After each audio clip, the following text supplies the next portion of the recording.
Welcome dear students, it's Anam Khalid, Head of Department of Chemistry from the Legend Institute of Management Sciences. MSc का lecture number 17 जो है वो start होने जा रहा है। लेक्चर नंबर 16 में हमने जो बेसिक कॉन्सेप्ट्स थे बेसिक के और बेस के वो हमने पढ़े। उसके बाद आज हमने जो आगे मूव करना है वो है इंडिकेटर्स की टाइप्स पे। लास्ट लेक्चर में हमने एसिड बेस इंडिकेटर के बारे में थोड़ा बहुत पढ़ा कि एसिड बेस इंडिकेटर क्या होते हैं। इसके बारे में आपने दो थ्योरीज पढ़ी। एक थ्योरी आपकी थी ओस्टवाल्ड थ्योरी और दूसरी थ्योरी कौन सी थी आपकी? दूसरी थ्योरी थी आपकी क्यूटेनाइड थ्योरी। आज हमने जो अगली टाइप पढ़नी है वो है रेडॉक्स इंडिकेटर की। रेडॉक्स, सबसे पहले तो आपको ये जानना है कि ये रेडॉक्स लफ्ज़ का क्या मतलब है। रेडॉक्स जो है ये दो चीज़ों से मिलकर बनता है, यानी रिडक्शन प्लस ऑक्सीडेशन, यानी रिडक्शन और ऑक्सीडेशन को मिलाकर जो प्रोसेस बनेगा वो क्या कहलाएगा? रेडॉक्स। तो रेडॉक्स इंडिकेटर इस टाइप के इंडिकेटर होंगे जिनमें रिडक्शन और ऑक्सीडेशन हो रही होगी, और इस टाइप के इंडिकेटर उस वक़्त अपना कलर शो करते हैं या उस वक्त अपना कलर चेंज करते हैं जब क्या होता है, जब आपकी ऑक्सीडाइज्ड फॉर्म होती है तो और कलर होता है, जब आपकी रिड्यूस्ड फॉर्म होती है तो आपका जो कलर होता है वो और आ जाता है। तो इसे हम क्या कहते हैं? इसे हम कहते हैं रिडक्शन ऑक्सीडेशन। ऑक्सीडेशन क्या होती है? जिसमें इलेक्ट्रॉन रिमूव होते हैं। इलेक्ट्रॉन रिमूव होते हैं किसी भी कंपाउंड, किसी भी एटम के ऊपर पॉजिटिव चार्ज आ जाता है तो वो है ऑक्सीडेशन। रिडक्शन क्या होती है कि कोई भी एटम जब इलेक्ट्रॉन को गेन करता है तो वो क्या हो जाता है? रिड्यूस हो जाता है, उस पर नेगेटिव चार्ज आ जाता है। तो रेडॉक्स इंडिकेटर क्या है? रेडॉक्स इंडिकेटर को हम ऑक्सीडेशन रिडक्शन इंडिकेटर भी कहते हैं। It is an indicator which undergoes a definite colour change at a specific electrode potential. यानी जब कोई स्पेसिफिक इलेक्ट्रोड पोटेंशियल आता है तो उस वक्त ये क्या करते हैं? उस वक्त ये अपना कलर जो है वो चेंज कर लेते हैं। इलेक्ट्रोड पोटेंशियल कैसे चेंज होगा आप खुद देखें। फॉर एग्जांपल जिंक है, जिंक का ऑक्सीडेशन पोटेंशियल जो है वो प्लस 0.76 होता है। अगर जिंक ऑक्सीडाइज हो रहा हो तो उसका इलेक्ट्रोड पोटेंशियल क्या होगा? प्लस 0.76। लेकिन अगर रिडक्शन पोटेंशियल उसका जिंक का देखा जाए, फॉर एग्जांपल आपको ये कहा जाता है कि जिंक इस केस में ऑक्सीडाइज नहीं हो रहा, जिंक इस केस में जो है वो रिड्यूस हो रहा है, तो फिर आप क्या करेंगे?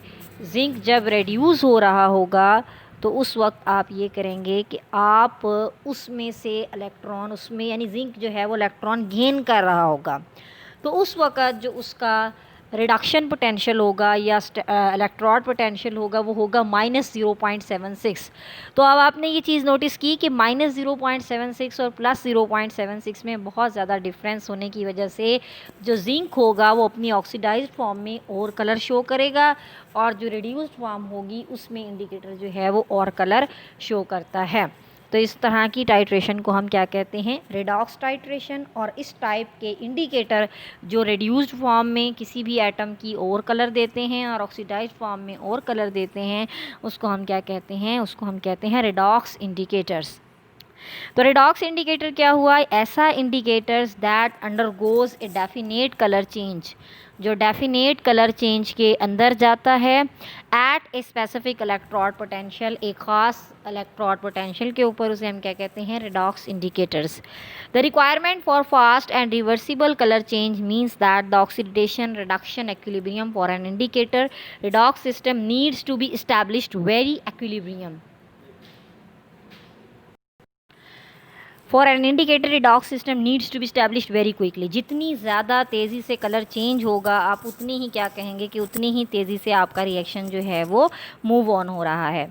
Therefore only a few classes of organic redox system can be used for indicator purpose. लेकिन ऑर्गेनिक के लिए, ऑर्गेनिक केमिस्ट्री में बहुत ही कम रिडॉक्स इंडिकेटर इस्तेमाल किए जाते हैं। तो ये रिडॉक्स इंडिकेटर क्या हुए? जो स्पेसिफिक इलेक्ट्रोड पोटेंशियल पर आपको डिफरेंट कलर जो है वो प्रोवाइड करते हैं। अब रेडॉक्स इंडिकेटर की हम कुछ क्लासेस देखेंगे कि इसकी क्लासेस ऑफ कंपाउंड होती हैं। इसकी जो रिडॉक्स इंडिकेटर है, इसकी दो बेसिक जो हैं वो क्लासेस हैं। नंबर 1 पे मेटल कम्प्लेक्सेस हैं ऑफ फेनेंथ्रोलीन एंड बाईपायरिमिडीन, ठीक है। नंबर 2 पे ऑर्गेनिक रिडॉक्स सिस्टम है। तो सबसे पहले जो हम देखते हैं वो क्या है, मेटल कम्प्लेक्सेस ऑफ फेनेंथ्रोलीन एंड बाईपायरिडीन, ठीक है।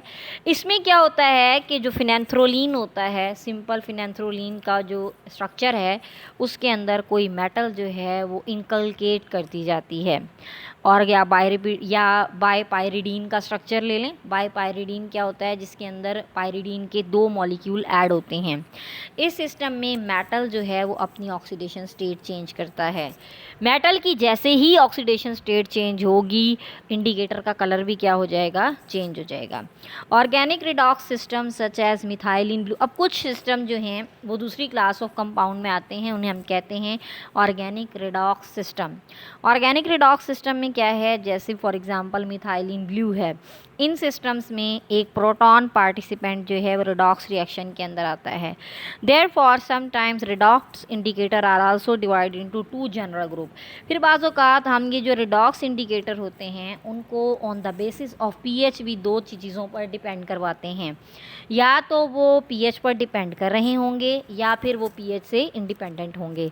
तो हमने क्लासेस ऑफ रिडॉक्स इंडिकेटर में क्या पढ़ा कि रिडॉक्स इंडिकेटर बेसिकली 2 टाइप्स के हैं। नंबर 1 पे मेटल कम्प्लेक्सेस होती हैं, ठीक है। किसकी मेटल कम्प्लेक्सेस, बाईपायरिडीन की या फेनेंथ्रोलीन की। नंबर 2 पे ऑर्गेनिक रिडॉक्स सिस्टम्स भी बहुत सारे आ सकते हैं, जैसे मिथाइलिन ब्लू इसकी एग्जांपल है। इन सिस्टम्स में क्या होता है कि एक प्रोटॉन पार्टिसिपेंट जो होता है वो इसमें हिस्सा लेता है, और रिडॉक्स इंडिकेटर को बाज़ औक़ात प्रोटॉन की बेस पर हम ये भी कह देते हैं कि वो पीएच पर डिपेंड करता है या वो पीएच पर डिपेंड नहीं करता। तो 2 क्लासेस पहले हमने पढ़ी। नंबर 1 पे मेटल कम्प्लेक्सेस फिनेंथ्रोलीन के, और नंबर 2 पे जो हैं वो organic system, organic redox system. Organic redox system again 2 categorise हमने किया 2 क्लासेस में। कैसे किया कि हो सकता है वो पीएच पर डिपेंड करें या हो सकता है वो पीएच पर डिपेंड ना करें। नेक्स्ट पे देखें फिर मज़ीद रिडॉक्स इंडिकेटर की थोड़ी सी बताई कि redox indicator compound must have a reduced and oxidised form. उसकी एक रिड्यूस्ड या ऑक्सीडाइज्ड फॉर्म होना बहुत ज़्यादा ज़रूरी है, लेकिन उसके कलर क्या होने चाहिए, डिफरेंट होने चाहिए रिडॉक्स प्रोसेस में। और वो उन्हें क्या होना चाहिए, रिवर्सिबल। यानी ऐसा है कि जब आपने दोबारा उसकी ऑक्सीडेशन की तो उसकी क्या हो जाए, रिडक्शन हो जाए। अगर आपने फिर रिडक्शन की तो वो ऑक्सीडेशन में जा सके। लिहाजा सिंपल सी बात ये है कि ऑक्सीडाइज्ड और रिड्यूस्ड फॉर्म में एक इक्विलिब्रियम होना ज़रूरी है, कि जितना वो उसके चांस जो हैं वो रिडक्शन में जाने कर हैं, उतने ही उसको आप बैकवर्ड में भी ला सकते हैं। Further, the oxidation reduction equilibrium needs to be reached quickly. Only a few classes of compound are useful as redox indicator. redox indicator को हम ज़्यादा अच्छे टाइप के इंडिकेटर जो है वो नहीं कह सकते। इसकी एक वजह ये है कि बहुत सारे इंडिकेटर जो रिडॉक्स होते हैं उनके कलर स्पेसिफाइड नहीं होते, इस वजह से हमें डिटेक्ट करना जो है वो मुश्किल हो जाता है। रिडॉक्स इंडिकेटर की एक बहुत ही कॉमन सी और बहुत फेमस एग्जांपल है कि मॉलिक्यूल जो है 2,2 बाईपायरिडीन, ये मॉलिक्यूल किसका है, 2,2 बाईपायरिडीन। ये रिडॉक्स इंडिकेटर है। सॉल्यूशन में ये लाइट ब्लू से रेड हो जाता है, ठीक है। यानी पहले ये लाइट ब्लू होता है, फिर आहिस्ता आहिस्ता इसका कलर चेंज होता है, और उसका इलेक्ट्रोड पोटेंशियल कितना है, 0.97 वोल्ट। इसका हो सकता है ये ऑक्सीडेशन पोटेंशियल हो। अगर ये इसका ऑक्सीडेशन है तो आप इससे रिडक्शन भी बना सकते हैं। कैसे बना सकते हैं, आप उसी को साइन जो है वो रिवर्स करके लिख देंगे। तो ये एग्जाम्पल थी रिडॉक्स इंडिकेटर की। आगे हमने पढ़ना है एड्जॉर्प्शन इंडिकेटर। एड्जॉर्प्शन इंडिकेटर में क्या होता है, ये देखें, जैसे एक फ़िल्टर पेपर होता है हमारे पास, तो उस फिल्टर पेपर के ऊपर क्या होता है कि कुछ मॉलिक्यूल अगर आप डालते हैं उसके ऊपर तो वो उसकी सरफेस के ऊपर एड्जॉर्ब हो जाते हैं। तो एड्जॉर्प्शन इंडिकेटर भी सेम इसी तरह का होता है कि ये क्या करता है कि सरफेस के ऊपर मॉलिक्यूल्स को क्या कर लेता है, एड्जॉर्ब कर लेता है। Adsorption indicator are substances that indicate an excess of the reactant in argentometric titration. अब ये argentometric titration simple volumetric titration होती हैं। ठीक है। प्रेसिपिटेट इसके अंदर बनेंगे, जाहिर सी बात है जब कोई चीज़ अपनी सरफेस के ऊपर एड्जॉर्ब करेगी तो उसके ऊपर क्या बनेंगे, प्रेसिपिटेट बनेंगे। When adsorption indicator is adsorbed, लिहाजा वो जो इंडिकेटर है वो उसे क्या कर लेगा, एड्जॉर्ब कर लेगा। एग्जाम्पल है इसकी फ्लोरोसिन की। ये आपने बीएससी के अंदर बहुत डिटेल में टॉपिक पढ़ा भी हुआ है, लेकिन आपने इसको अब थोड़ा बस ये देखना है कि इसकी टाइप है, क्योंकि ये हमारे मेजर जो कोर्स है उसका हिस्सा ये है कि टॉपिक इंडिकेटर है, तो आपने उसके अंदर सारी उसकी टाइप्स लिखनी है, उसके अंदर सारी आपने उसकी एग्जांपल्स लिखनी है। नेक्स्ट देखिए, प्रेसिपिटेशन टाइट्रेशन। ये भी आपके लिए, आप लोगों के लिए एक न्यू टाइप शायद हो। इसमें क्या होता है कि इसमें दूसरी चीज़ के प्रेसिपिटेट बनने होते हैं। आपको एक रिएक्शन पहले मैं पढ़ाती हूँ। AgNO3 सिल्वर नाइट्रेट होता है, जब ये NaCl के साथ एडअप होता है तो ये AgCl को ले लेता है और NaNO3 को, यानी क्या बना देगा, AgCl और NaNO3। ये जो AgCl है ये प्रेसिपिटेट की सूरत में जो बॉटम होती है उसके अंदर जमा होना शुरू हो जाता है। ये रिएक्शन इतना ज़्यादा फास्ट होता है कि अभी आप सिल्वर नाइट्रेट को सोडियम क्लोराइड के अंदर डाल ही रहे होते हैं कि साथ ही आपके पास क्या बनना शुरू हो जाता है, सिल्वर क्लोराइड बनना शुरू हो जाता है। अब इसमें क्या होता है, प्रेसिपिटेशन टाइट्रेशन में ये भी टाइट्रोमेट्रिक प्रोसीजर है, जिसमें किसकी फॉर्मेशन आपके लिए होती है, इसमें फॉर्मेशन जो है वो होती है प्रेसिपिटेट की। फॉर्मेशन किसकी होती है, प्रेसिपिटेट की, during the course of titration. यानी जब टाइट्रेशन परफॉर्म हो रही होती है आपके पास तो उस वक्त क्या होता है, वो कहता है कि प्रेसिपिटेट बनते हैं। द टाइट्रेंट, टाइट्रेंट लफ्ज़ जो होता है इसका मतलब मैंने आपको कई बार बताया है, ये इसका मतलब ये होता है कि वो चीज़ जिसकी आपको कंसंट्रेशन मालूम होती है, जो हमेशा आप टॉप पर लेते हैं, वो टाइट्रेंट होता है। इस केस में क्या होता है कि टाइट्रेंट रिएक्ट करता है एनालाइट से। एनालाइट को हम टाइट्रेंड भी कह सकते हैं। एनालाइट को क्या कहते हैं, टाइट्रेंड। टाइट्रेंड में और टाइट्रेंट में बहुत फ़र्क है, ठीक है। टाइट्रेंट कहते हैं, द टाइट्रेंट रिएक्ट करता है एनालाइट से और वो क्या बनाता है, एक इनसॉल्युबल मटेरियल बनाता है। जाहिर सी बात है प्रेसिपिटेट बनने हैं तो इनसॉल्युबल मटेरियल बनेगा। And the titration continues till very last amount of the analyte is consume. जब तक के एनालाइट सारे का सारा कंज्यूम नहीं हो जाता वो रिएक्शन जो है वो परफॉर्म होता रहता है। The first drop of titrant in excess will react with an indicator. जो पहला ड्रॉप होगा टाइट्रेंट के साथ वो रिएक्ट करेगा इंडिकेटर से।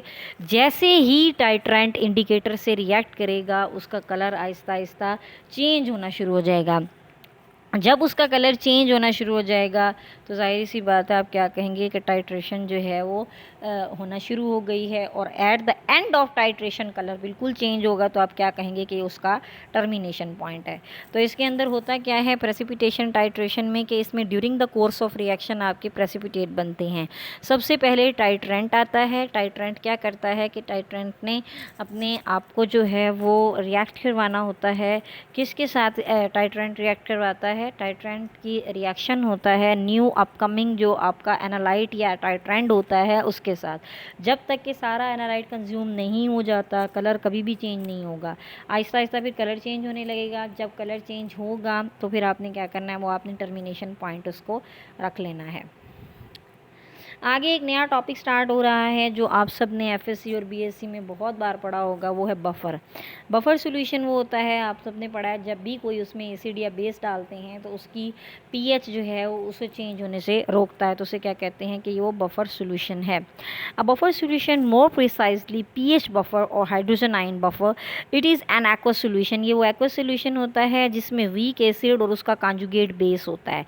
वाइस वर्सा, वाइस वर्सा का मतलब ये है अगर वीक बेस है तो उसका कॉन्जुगेट एसिड होगा, और अगर वीक एसिड है तो उसका कॉन्जुगेट बेस होगा। इसकी पीएच जो है वो बहुत ज़्यादा स्मॉल होती है जब इसमें एसिड और बेस डाल दिया जाए। या जाहिर सी बात है जब किसी चीज़ में एसिड डालेंगे तो पीएच आहिस्ता आहिस्ता कम होने लग जाएगी। जब आप किसी चीज़ में बेस डालेंगे तो आहिस्ता आहिस्ता पीएच जो है वो बढ़ेगी।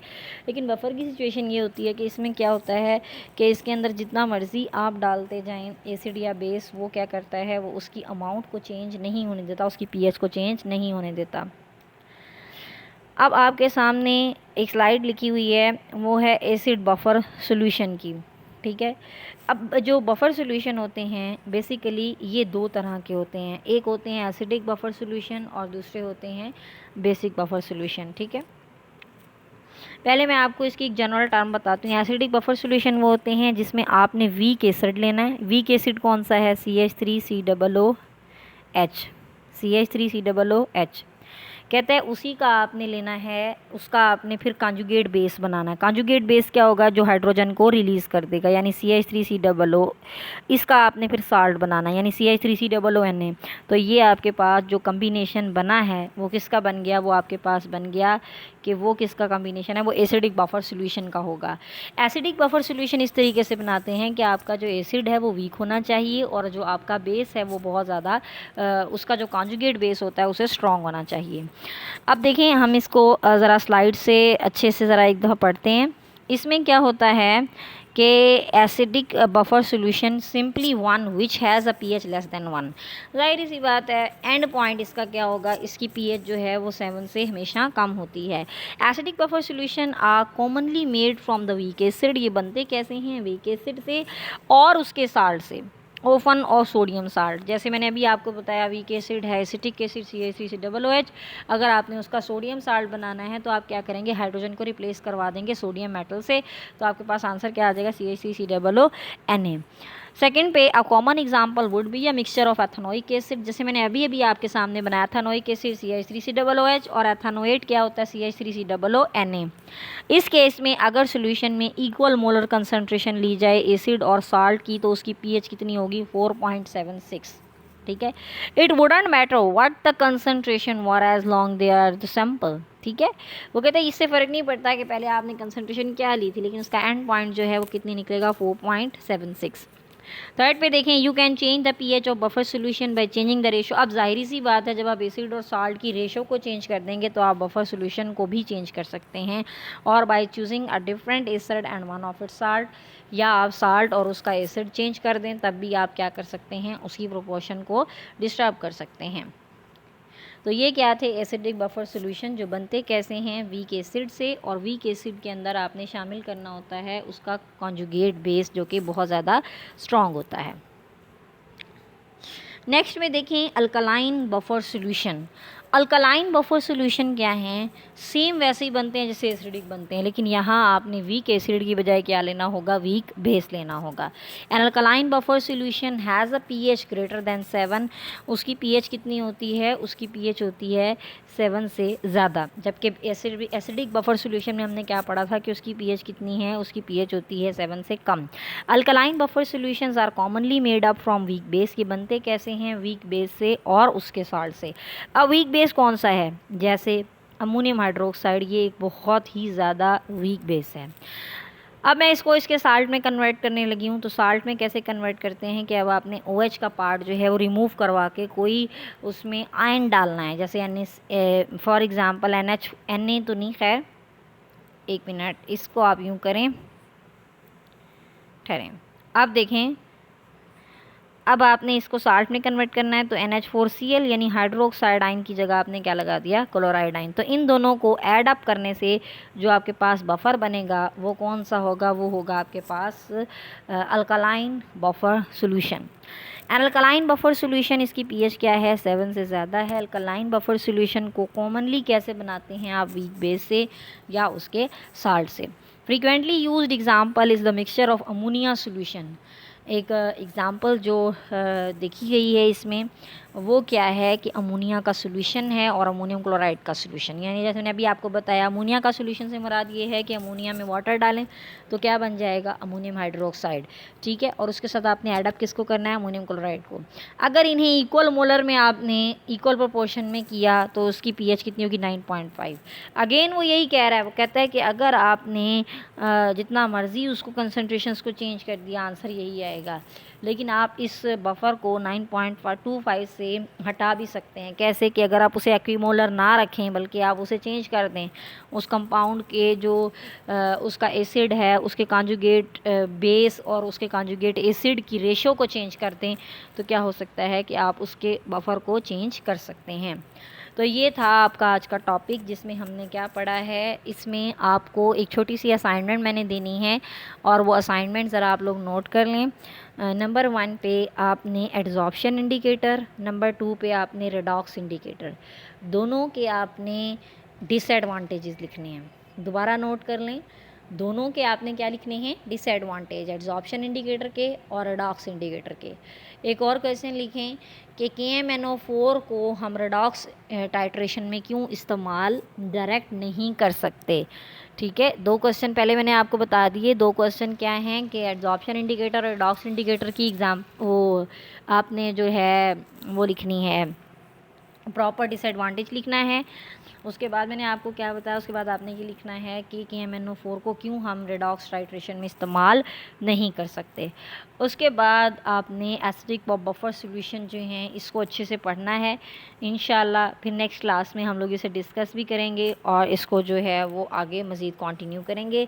Thank you so much students, अपना बहुत ख्याल रखिएगा। अल्लाह हाफ़िज़।